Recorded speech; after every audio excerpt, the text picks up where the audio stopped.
Welcome to this explainer. Okay, so today we're diving straight into what is probably football's ultimate defensive dark art. We're going to break down the brilliant, controversial, and honestly deeply misunderstood evolution of Catenaccio. So you gotta wonder, right? Is this famous system actually just the boring, totally negative anti-football that its harshest critics claim it is? Literally just parking the bus? Or is there a hidden, masterful genius at play here, like an intricate trap designed to completely dismantle the opposition? Let's find out. Let's actually look at the name first, Catenaccio. It translates from Italian to door bolt or the chain. But hey, do not let that trick you into picturing some passive, boring brick wall. This was an active, deadly trap. You didn't defend just to survive the match. You defended to strike back. All right, here is our roadmap for the breakdown today. We are going to hit the doorbolt myth, the birth of the sweeper, Herrera's Grande Inter, the clash of football philosophies, enter the mix zone, and finally, the legacy of the dark arts. Section 1. The doorbolt myth, beyond anti-football. Nowadays, anytime a team plays defensively, boom, they get slapped with the Catenaccio label. But the history is way more complex than that. Historian John Foote actually nailed the original vibe. He called it, quote, a combination of subtlety and brutality, where the tactical foul is literally a way of life. It's this wild, fascinating tension between straight-up physical warfare and highly calculated craft. So what actually separates pure Catenaccio from just sticking 10 guys behind the ball?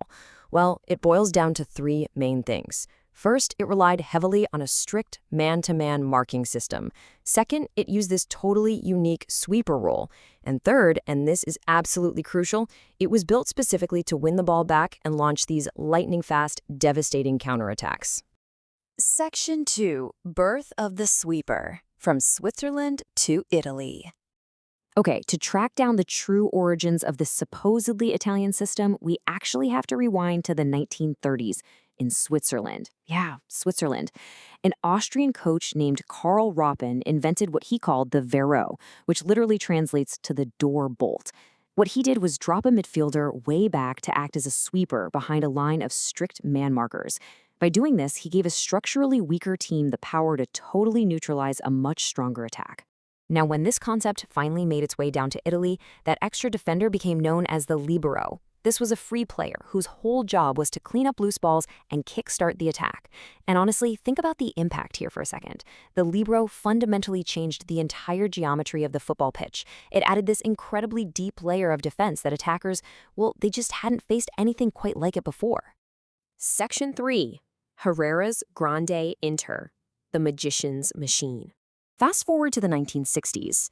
This is when manager Helenio Herrera turns Catenaccio into a globally dominant force with Inter Milan. And when the critics called his style boring, Herrera just brushed them off with his brilliant, arrogant comeback. He said, they forgot to include the attacking principles. I had Facchetti, the first fullback to score as many goals as a forward. And I mean, just look at this number, 59. That is the staggering amount of field goals scored by defender Giacinto Facchetti. 59. When Inter won the ball, guys like Facchetti would just charge forward with absolute explosive pace. It was this sudden, lethal thrust right out of a defensive lock. Definitely not boring. Section 4. Clash of football philosophies. The rise of total football. So we hit the 1970s, and it's the classic immovable object meets an unstoppable force. On one side, you've got the rigid, reactive, man-to-man marking of Catenaccio. On the flip side, you have Rinus Michels and his total football. This was a fluid, proactive, attacking whirlwind where literally any player could swap positions on the fly. And that fluidity, it completely shattered Catenaccio's chains, pulling those rigid Italian defenders wildly out of position. You can actually trace this entire tactical arms race over a 50-year cycle. We start with the invention of the Veru in 1932, zooming ahead to Grande Inter's absolute dominance by 64. But then comes the massive shock of 1972, when total football completely dismantles Inter. Honestly, the papers were declaring Catenaccio dead right then and there. But tactical evolution never really stops, does it? Which leads us straight into the 1982 World Cup. Section 5. Enter the mixed zone. The 1982 World Cup. Italy's response to getting exposed by total football was this genuinely brilliant compromise called the zona mista, or the mixed zone. It was a true hybrid system. It blended the spatial discipline of modern zonal marking with that classic targeted aggression of man-to-man coverage.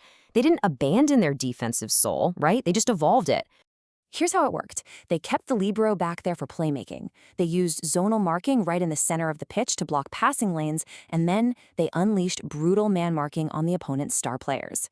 The ultimate example of this? Claudio Gentile.